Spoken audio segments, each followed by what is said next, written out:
legislature, and look forward to hearing back from them after our press conference and after their meeting for their updates. I want to start quickly with a little bit of updates of our actions and efforts in support of local governments.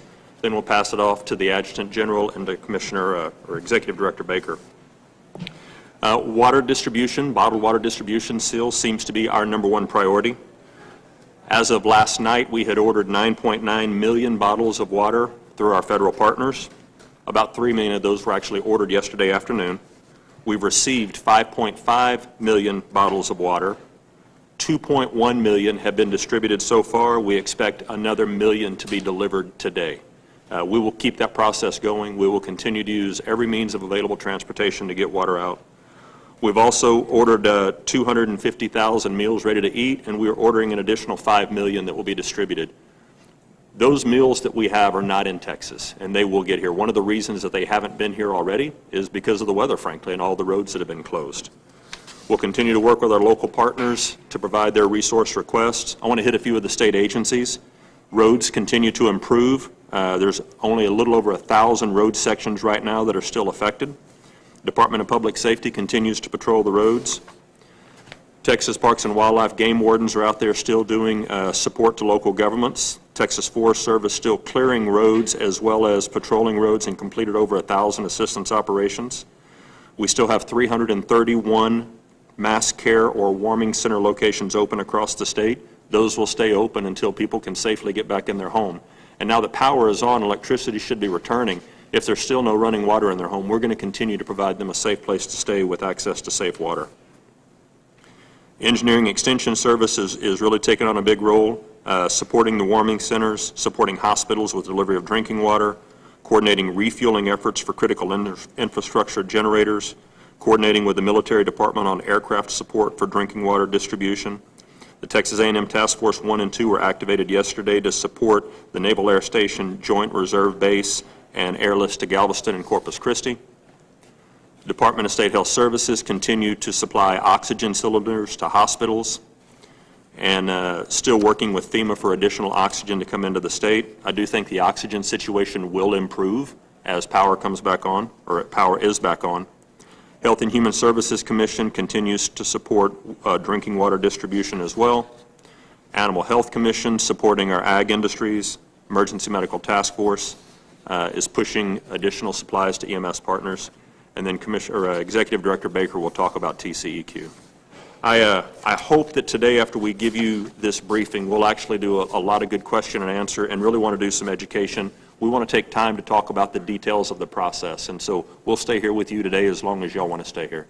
And with that, I'll turn it over to the Adjutant General, Major General Norris. Thank you, Chief Kidd. I'm going to quickly go over currently what we're doing and some of what we have done during the storm.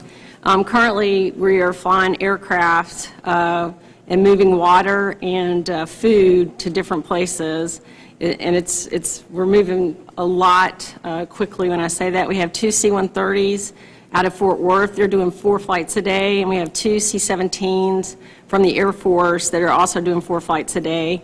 And today I talked to the Adjutant General of North Carolina Guard, and they're going to work to bring us another C-17 to continue moving water and food.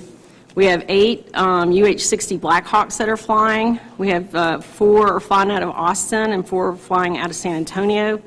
And then we have 4 CH-47 Chinooks that are flying. And 2 are flying out of Dallas and 2 are flying out of Austin. And once these flights are made, and water and food to the different areas as the requests are come in and prioritized through the State Operations Center, we're also working with local officials on the ground that if they need LMTVs or transportation assets, we're getting those transportation assets there where they can move those commodities off the aircraft. And right now we have over 100 aviators and maintenance out. Army and Air Guard are doing that mission. Before the storm, we had 7 winter weather packages, and that's Humvees, LMTVs, and wreckers. Everybody knows what a Humvee is. An LMTV is the light, medium tactical vehicle with the flatbed, be able to move commodities around. They were on before the storm, and they worked in Austin, Abilene, Amarillo, Dallas, Fort Worth, Wichita Falls, Waco, and Taylor. And they did things, they supported DPS as far as pulling people off the road. Also, they were transporting key personnel. They were actually going to their home and getting them and taking them to their job, so it was very essential for them to be there. Also, they also transported people to warming centers, especially in Abilene and in Waco and Dallas. And those individuals were out before the storm. We also had soldiers pre-positioned for the warming centers. I know you've heard the governor and Chief Kidd talk about that. Over time, as things change, if we need to move them to distribution centers, that's what we're going to do. Let's see. Also, we have ground transportation assets that are going to be in each of the 6 TDEM regions to support the locals. We have over 200 Humvees and LMTVs that are there, again, transport water and commodities wherever they need to go. We have general support personnel out there in Dallas, Fort Worth, Houston, San Antonio, and Austin. And those individuals are wherever we need them to go, they're going to be plugging in with the mission. And currently also our priority right now, based on TDEM, is to move water and food.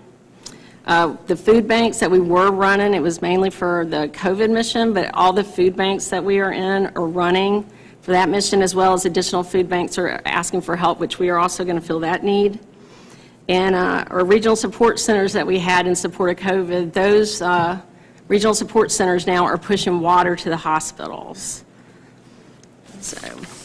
And with that, if you guys want to follow everything we're doing, because you got some great National Guard and State Guard Texans out there doing a lot of good things, you can follow us on Facebook, and it's Texas Military Department. You just go Facebook, put that, and then like it, and you will like it. And then follow, or you can follow us on Twitter, and it's at TX Military. So there's a lot of good stuff out there and showing the good Texans. Again, you know, these are citizen soldiers, and so supporting Texas, that's one of the jobs that we do, and they're out there doing it. And currently, and we're still growing, but currently we have over 3,200 soldiers and airmen out there on mission right now. And we are continuing to add people to the mission. And actually what happens is actually soldiers will call their armory to see if they're needed. We don't always have to call them, but they do show up. So, thanks, good. Thank you, Chief. Thank you, General. I want to start by just saying I understand the public is extremely frustrated right now, and I understand your frustration. My family, my dog, my 8 chickens are on day 4 without water at my house. So we are Texans too and suffering through the same thing that you are. I also want to make sure the public knows that the local utilities who are out working on their water systems right now are working 24 hours a day to get your water back up and running. And we are right there with them, trying to provide as much assistance as we possibly can. So quick update on where we are with the numbers. You know, due to lack of power, frozen pipes, high use at certain times, we are now we've seen the number of systems go up that are reporting issues. We're at 1,445, so that's gone up since yesterday. However, we've seen the total population being impacted by that go down to about 14.3 million, where it was 14.9 million yesterday. So it seems like last night we may have seen some stabilization in the water systems across the state. The number of the number of citizens who are experiencing no water or non-operational systems dropped from 352,000 to 156,000. So we've seen that almost cut in half, which is great news. We've also seen 64 boil water notices rescinded. So I think that my hope is we're going to be tracking this, that we've hit sort of the worst and we've stabilized, and now it's just sort of getting out of the hole that we're in. As the governor mentioned yesterday, we set up a phone bank. You know, public water systems in the state of Texas, or any system that has more than 15 connections. So these aren't necessarily like the size of Houston or the size of Austin. These are rural connections and rural water systems as well. So we've set up a phone bank to assist with finding lab space and with technical questions. So if you are a public water system operator and you're trying to find your contracted lab is not open, you can call our phone bank and we will connect you with a lab where you can take your samples to lift your boil water notice. If you have a technical question, we will find the right answer for you as well. So that's up and running. It's up from 7 in the morning until 10 o'clock at night on a daily basis, and we will keep that, we will stand that up until it is not needed anymore. We currently have labs set up to run all weekend as well, so as the samples come in to lift these boil water notices, labs are ready to take them. We've worked closely with our partners at EPA, and we have 3 mobile labs that are going to be set up across the state. We have a number of river authorities who have agreed to keep their labs open. The state of Arkansas has offered to help as well. And then our larger municipalities, many of them have their own labs, private labs that they use, and they've offered to allow the surrounding communities to use those labs. And the city of Corpus Christi at no cost has offered that, which is really it's really great to see some of these larger municipalities step up and help out their neighbors. Right now, we have the capacity in those labs to handle the samples that are required to lift boil water notices. We ran some numbers last night, and so we feel pretty good that that we're in a good place there with all the additional labs that we've brought online. I'd like to talk, I know that we've talked every day about water. I'm going to shift just for a second because we haven't had time to talk about some of the other things that we do as an agency. As you know, we monitor the air across the state of Texas, and we have a number of petrochemical industries that have shut down because of the extreme weather, and those facilities will be starting up over the course of the next week. In order to be prepared for that, we have staff already in the field. We had a number of air monitors that went down because of the cold weather. They didn't have power. We have staff in the field getting those up and going now. We have staff in the field doing handheld monitoring. Our goal through the startup of these large facilities all along the Gulf Coast is that we will have data from before, during, and after the startup of those facilities. So we have staff in the field doing that right now as we speak. We also handle waste in the state of Texas, and I think a lot of homeowners, probably cities, organizations, businesses, a lot of folks are probably going to be asking questions about waste. What do I do with all the waste? In some ways, we're seeing some parallels between what we're experiencing here and hurricanes, and as you know, we're used to dealing with hurricanes. We're not necessarily used to dealing with blizzards. And so what do you do with your drywall if you had a pipe break? What do you do with your carpet if it's been soaked because you had a pipe rupture? We have all of that available on our website, guidance documents about what you can do and how you separate that. It's at tceq.texas.gov, and if you have questions, you can go there. We have an incident page that you can follow, and we have everything there that you need. With that, Chief, that concludes my update, and I'm happy to take questions. Great. So thank you all, and again, we'll stay here with you as long as you want. And for a little bit of order, if you don't mind, if we can just start and we'll work our way back and forth going through questions. Y'all okay with that? Good for you? Fox News, ma'am, any questions? You want to start and we'll work our way down the list? Okay. All right. Wes? Thanks, Chief. I want to ask about adding more counties to the disaster declaration. Is there any effort at the state level to try and get more Texas counties added? Some areas were impacted in different ways, not necessarily the same way, and so I'm wondering what the status of those other counties is. Yeah, Wes, thank you for opening that up so we can explain that. I think everybody's aware that Governor Abbott asked for a major disaster declaration for all 254 Texas counties for both individual assistance and public assistance. And I want to take a little bit of time to try to explain the difference between the two, what the White House granted us, and then what we will continue to do to get closer to what Governor Abbott asked for. And so first, individual assistance is FEMA funds that go straight to homeowners and renters. And there's a cap on those funds.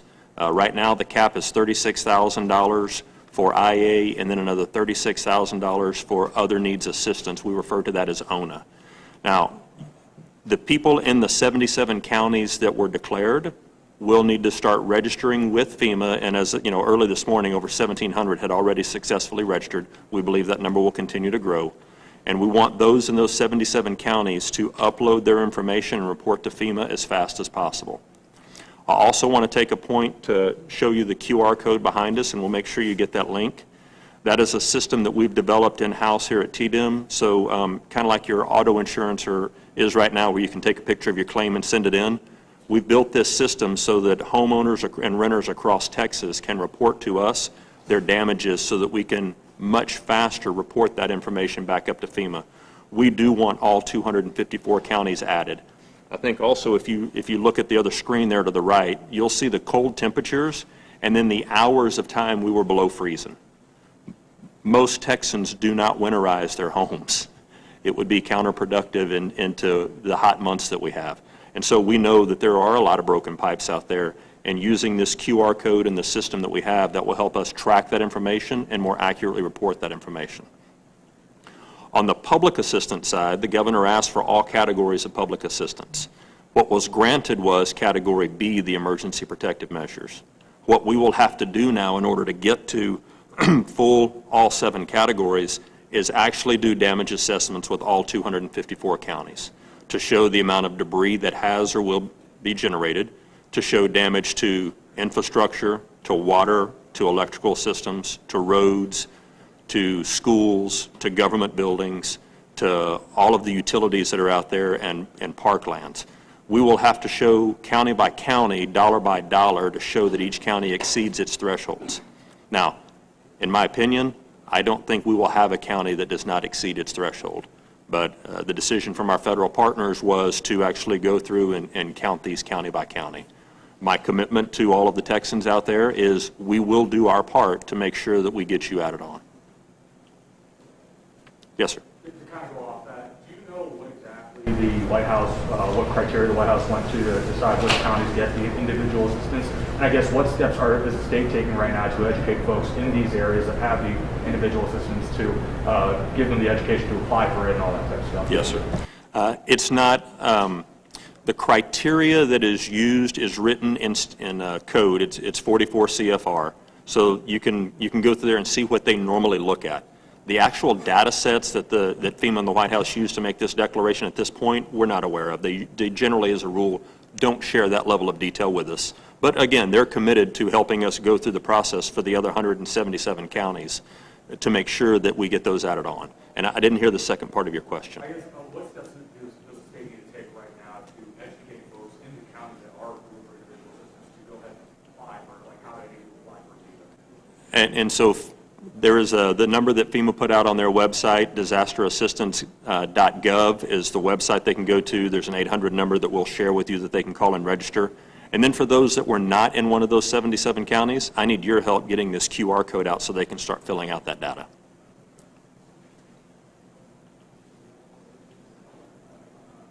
Go ahead, Wes. I'll go back around. From a timeline perspective, I'm talking about getting a request for water or electric or generator, probably not electric, but what is the timeline for when someone submits the request for that supply, like water, to getting it into the hands of the person who needs it? Yeah, that's an important question, but there's no consistent answer to it. And the reason is because of the geographic expanse of our state, coming from one location and then road conditions. I mean, ideally, we would have it there within minutes to hours. I don't think that's the norm. And this is something that I hope that we take as a lesson learned from this as we start getting our way out of this, is we do think there need to be more locations across the state at the local level and the state level of where resources are staged or stored before the event. I mean, bluntly, we have very limited supply at the local government level of cities that just have warehouses full of bottled water that are owned by the city, or that have meals ready to eat that are owned by the local government. They usually don't exist. We rely on the private sector for our everyday needs. We had a small amount, and I don't know the number off the top of my head, of water that we had already had moved out across the state because of supporting COVID missions, and we distributed that water as fast and safe as we could. Again, working with our federal partners who do keep the stockpile of water and MREs, which frankly is a challenge to keep it fresh and not have it go stale, right? The water does go bad. The MREs do have a shelf life to them. So that constant turning is a challenge that we will continue to face going forward. We just all, as a local government and state and as a nation, are going to have to get a lot better. It's no different, Wes, than when we saw the pandemic hit and the Strategic National Stockpile had expired PPE in it. I mean, we as a nation have got to get better at doing this, and it's got to start at the local level.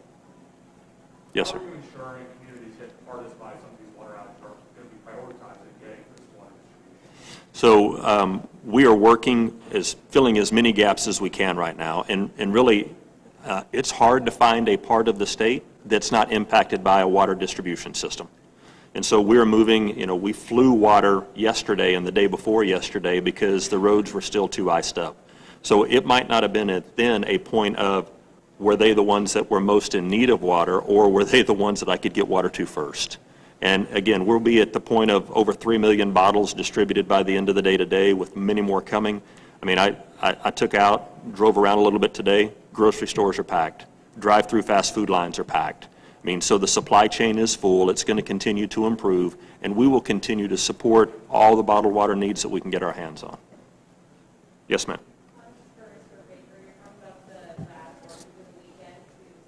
Water. Can you kind of walk us through what that looks like, how long it will take, and then you also said that 64 of the boil water orders have been rescinded, and if you can remind me how many are left. Right. So I'll start with the labs. So when a boil water notice gets put into place, there's several reasons for that. So if a pipe breaks and it causes a drop in the pressure, you have to think about those systems are usually closed to the air, closed to the dirt. Pipe breaks, that stuff gets into the system and can contaminate it. Or if there's a lack of power and they lose pressure, what happens there is that the water actually will flow backwards into the system. And so you may have stuff that's in, the pressure inside the system keeps it safe because it pushes, I guess kind of the bad stuff to the ends of it. But a simple explanation would be something like a front yard sprinkler system. So the pressure drops, a backflow prevention device fails, and then that water that might be sitting in there flows back into the drinking water system, which can cause all sorts of issues. So what you have to do is you have to then flush the system, make sure that the integrity is good, but then you have to test the system, and that's you have to test it for bacteria, and that's where the labs come in. It takes about 24 hours to run those samples because you have to grow cultures, and then you have to sort of see what the water looks like at the end of that before you can clear the actual system. So once they get to a point where it's testing, you've got about a 24-hour window at that point. So that's why the labs are so crucial in this chain of getting those boil water notices lifted as soon as possible. So we have 64 that are out, but we still have about 1,400, a little bit more, 1,445 that are still being impacted in some form or fashion, with, it looks like 1,318 that still have a boil water notice in place at this.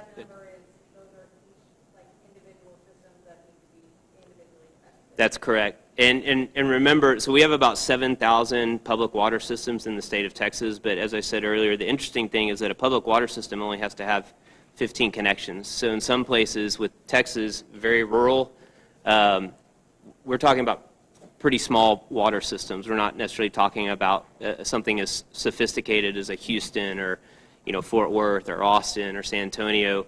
And so that's really where our phone bank comes in, is to really try to find connections for, those systems if they need the assistance to get to those labs. Sorry, and so can you say how many labs are working to do this? Over the course of the weekend, I think that we have at least 79 that are going to be working throughout the weekend, so they're open right now. And then we'll have at least 92 that are qualified to run. The challenge is the weather created issues for the labs, too. Just like I think it created issues for everyone trying to get to where they needed to be.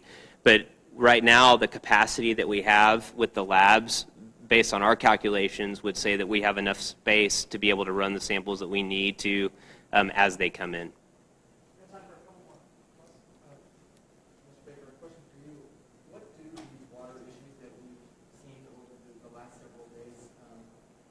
about the state's water infrastructure right now, and is there a need to change anything specific to bolster that?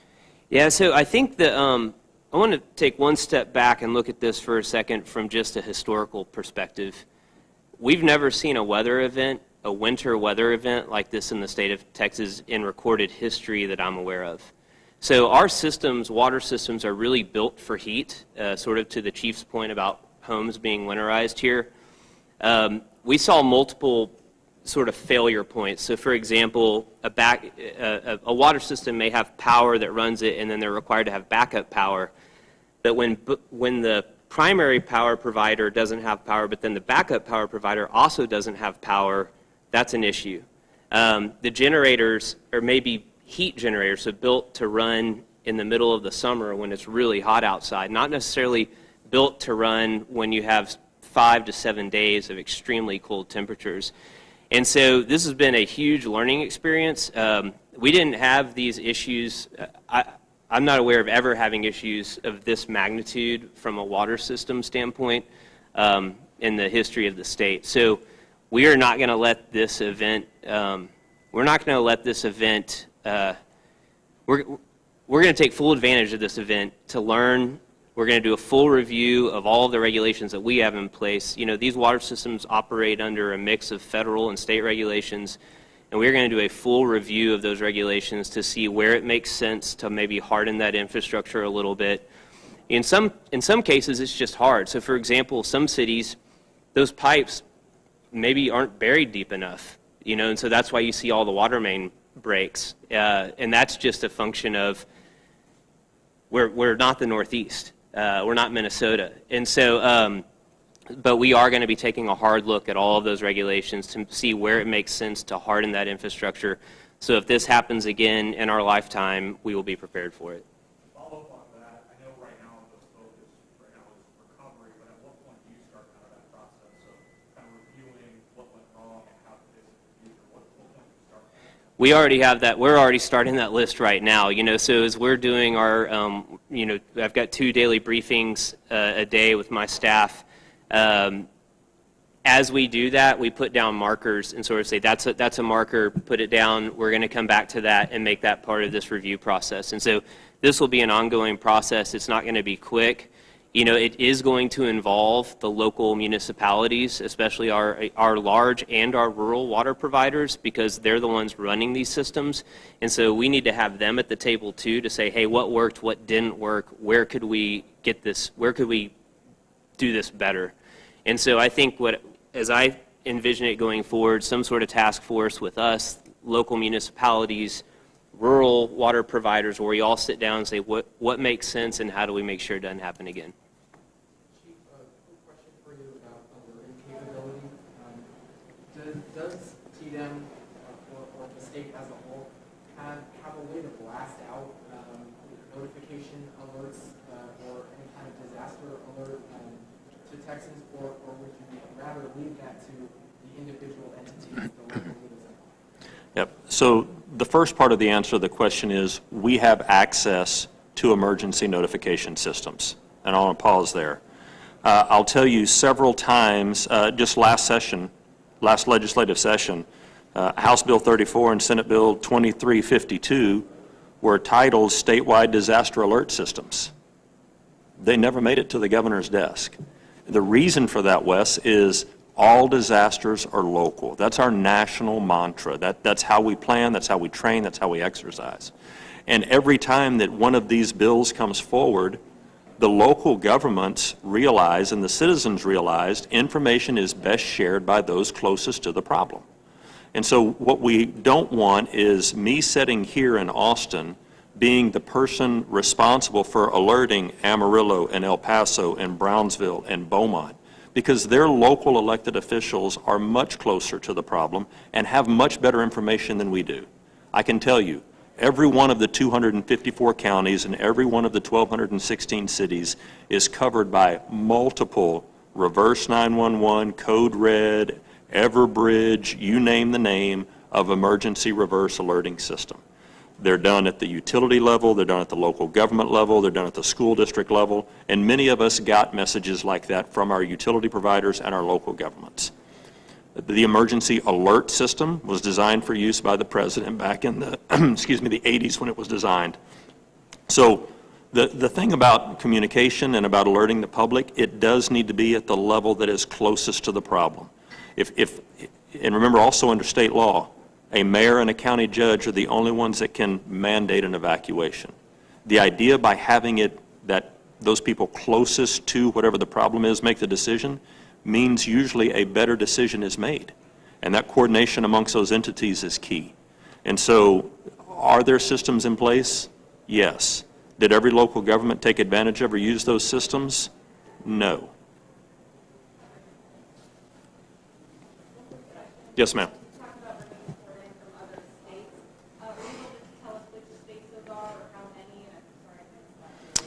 I will get an actual readout of that for you. Seth will give you that. But right now, I believe Florida's sending in an incident management team to help. I've had calls from California, Idaho, all of our surrounding states. I mean, we go and help them during disaster. They want to come and help us. One of the challenges in getting him here earlier has been the weather, as we've been impacted by it. But I do know that we'll see out-of-state responders coming here within this week to be able to help us out. But we'll get you the list of those states. Hey.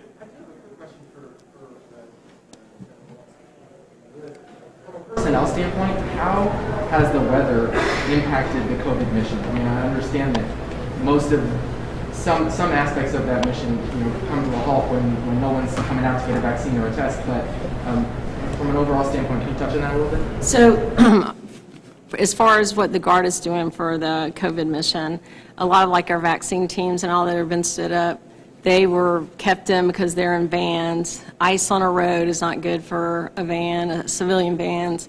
But the food banks, where we're supporting the food banks that could stay open, our soldiers stayed there, soldiers and airmen stayed there running the food banks, as well as on our regional support centers I mentioned. What we did was we flipped some of what they were doing and started sending water to the hospitals. So it just the roads were the thing that slowed us down, the roads and the electricity, and we're back on it as soon as we can move to where we need to be.